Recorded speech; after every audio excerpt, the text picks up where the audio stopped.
All right, Tucker. So tell me, what do you know about the Apostle Paul?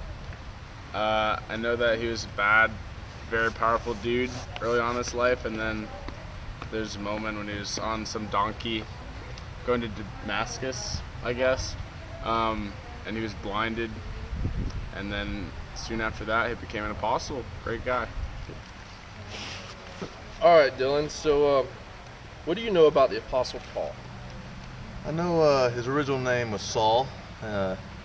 Fell off his donkey on the road to Damascus, and that's just when he became, an apostle. He used to be not a nice guy, and then he's turned him into what he was. It's good. So Valentina, tell me, what do you know about the Apostle Paul? I know he wrote Corinthians and Romans and stuff like that. Just I don't know much. That's all I know. Are you aware also that in 1 Corinthians 14:34-35 it reads, "As in all the churches of the saints, women should be silent in the churches," and it goes on to talk about how women should be submissive to their husbands. Are you aware of that? I was not aware of it, but I feel like the interpretation's probably changed quite a bit since that was written. So I wouldn't follow that today. What do you know about the Apostle Paul? Not much. Okay. So, Preston, generally, what do you know about the Apostle Paul?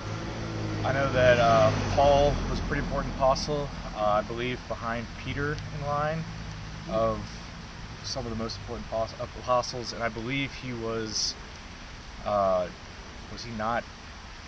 he crucified upside down? Yep, he was. Do you think that the fact that Paul was one of Jesus' first followers makes him a more credible source? Yes. Why? He was there for the beginning, and he steamed oil. You got a girlfriend, right? Yeah. Are you aware that 1 Corinthians 14:34-35 says, "As in all the churches of the saints, women should be silent in the churches"? I was not aware of that. You like that verse? Yeah, it's a good one.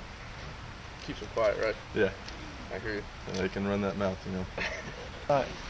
In Paul's day, there's a thing called the pederasty system. It's a lens to read a lot of Paul's letters through. And just to give you ever heard of the pederasty system before? No, it sounds like glasses or like a magnifying glass maybe. Like a magnifying glass? Yeah, is that what it is? That's actually surprising, because I didn't think you were going to get that. Hear that in 1 Corinthians chapter 14, verse 35-34, Paul says, "As in all the churches of the saints, women should be silent in the churches." And it goes on to talk about how women should be submissive to their husbands. Are you aware of that? Did he really? No. In Galatians 5:2, Paul writes that if you let yourself be circumcised, Christ is of no value to you. What do you think about that? If you let yourself be circumcised, Christ is of no value to you? Mm-hmm. Well, that would mean I'm in some trouble here. Best answer we've had all day. What do you know about the Apostle Paul? Yeah, so one of the early apostles, letters in the Bible, books of the Bible attributed to him. He was a tent maker, and he was formerly Saul, persecuted Christian. So some of the basics, I guess. Nice. What do you know about the Apostle Paul? Not much. I know that he was crucified upside down, and that he was one of Jesus' closest followers. That's about it. 5:2 says, "Mark my words, Paul. I, Paul, tell you that if you let yourselves be circumcised, Christ is of no value to you." What are your thoughts on that? So what do you know about the Apostle Paul? He was Saul, and then he changed to Paul on the road to Damascus when he saw Jesus, and yeah. Okay. Really, what do you know about the Apostle Paul? Not that much, really.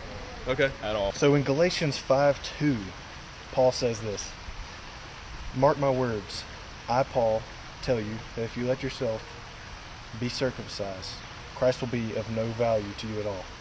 Okay. So what does that mean to you? I guess that means if you're Jewish, then you have no meaning to God, I'm guessing. So if you're Jewish, you have no meaning to God. So let me ask you a quick question here. Are you circumcised then too? I am. So does that mean So does that mean that God is of no value to you? No, that doesn't mean that at all. Okay, just talk a little bit more about that. What do you mean? Well, I think really that's just Bible times, and like that's way in the past. Like updated measures, like to be circumcised is like, I guess it's like a health issue and stuff nowadays. So like that can't really bank on that, you know. Okay. Bank on what they do. So what do you know about the Apostle Paul? Just the general information in the Bible that he used to be Saul, that he was stoned, and then he was saved, and eventually went on to write the letters to the Corinthians and several other churches, and was a great apostle.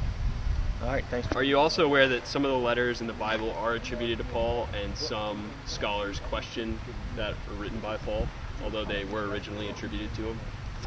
I was aware of the first part, but I wasn't aware that people questioned whether that's true or not. What do you know about the Apostle Paul? I know he's one of the 12 disciples. Originally he persecuted Christians, and then he became a disciple. I don't know much to past that extent though. What do you know about the Apostle Paul? Not much. That's good.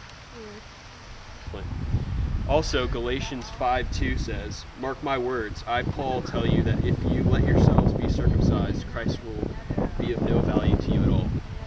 What are your thoughts on that scripture? Kind of sounds like nonsense. Really? Yeah. Okay. Thank you for your time. Just some general questions here. What do you know about the Apostle Paul? He wrote the letters of the Corinthians, didn't he? And he was originally Saul, and then he was blinded, and now he's Paul. That's some, yeah. Okay, moving right along here. In 1 Corinthians 14:34 through 35, it reads, as in all churches of the saints, women should be silent in the churches. Seems to be, what are your thoughts? I think that Paul is misunderstood, and I think some of his pieces need to be taken in context, and people use them outside of context to argue a point. Yeah. Also aware that there are some letters that are attributed to Paul and some that are Deutero-Pauline and recognized by scholars as not attributed to Paul. There's some debate to that. Are you aware of that? Not really. What are your thoughts on the Deutero-Pauline letters and how they relate in the canon as not attributed to Paul but still in the Bible? I really don't have any opinion on it, I guess. I'm not really that familiar with it enough to make my own opinion, so. In 3 Corinthians, I believe it's chapter 9, verse 3, and Paul kind of prohibits drinking of any kind. I'm aware of that, yes. Are you? Yes. Okay. Are you aware that in 1 Corinthians 14:34 through 35, it reads that as in all the churches of the saints, women should be silent in the churches? What are I'm your not thoughts? aware of that. What are my thoughts on it? Maybe silent in the church, you said? Yeah. Like an involvement? Yeah. Maybe taken literally, I don't agree with it, but I don't know if I like that. Yeah. Are you aware that in 1 Corinthians 14:34-35, it reads, as in all the churches of the saints, women should be silent in the churches? Nope. What are your thoughts? I don't think women should be silent in the churches. So are you aware that in 1 Corinthians 14:34 to 35, it reads, as in all the churches of the saints, women should be silent in the churches. And it also talks about women being submissive to their husbands. Did you know that? I didn't know that specific verse, but I knew the basis of like suppression of women, I guess. Okay. What are your thoughts on that? Just like women in general, like or specifically in this verse that Paul's talking about. I guess it kind of like predisposes people to think a certain way if they believe like the Bible, like really strongly in the Bible. But I guess like different interpretations, you can take it different ways. I don't really know like if it generalizes to the entire population of Christians, but I think like people can interpret it different ways. Okay. So. Are you aware that in 1 Corinthians 14:34 to 35, Paul says, as in all churches of the saints, women should be silent in the churches? I did not know that. Yeah. Now, so you didn't know that, but later on in those verses, Paul says that women should be subject to their wives, be kind of submissive to their husbands. So, what are your thoughts on that, about Paul saying something like that? Seems sort of, I guess, a little bit sexist, but at the same time, that time period, that's kind of how things were, I guess. That's how things, I guess, were structured socially back then. Are you aware that 1 Corinthians 14:34 through 35 reads, "As in all churches of the saints, women should be silent in the churches"? I was not aware of that, but going into that, I'd probably need a little bit more context to see what exactly it was talking about. Do you think it applies today? Women should be silent in churches. I do not think that applies today. Awesome. Are you aware that in 1 Corinthians 14:34 through 35, Paul says that as all in the churches of the saints, women should be silent in the churches. They should be submissive to their husbands. What do you have to say about that? Well, I mean, it's not a bad idea, but I don't know, I think that's more like an Old Testament thing. Is it Old Testament? No, it's New Testament. It's New Testament. Paul says it. It's in Paul's writings in 1 Corinthians 14, and so you think it's kind of an Old Testament thing? I mean, did Paul get that like straight from like Jesus, like God?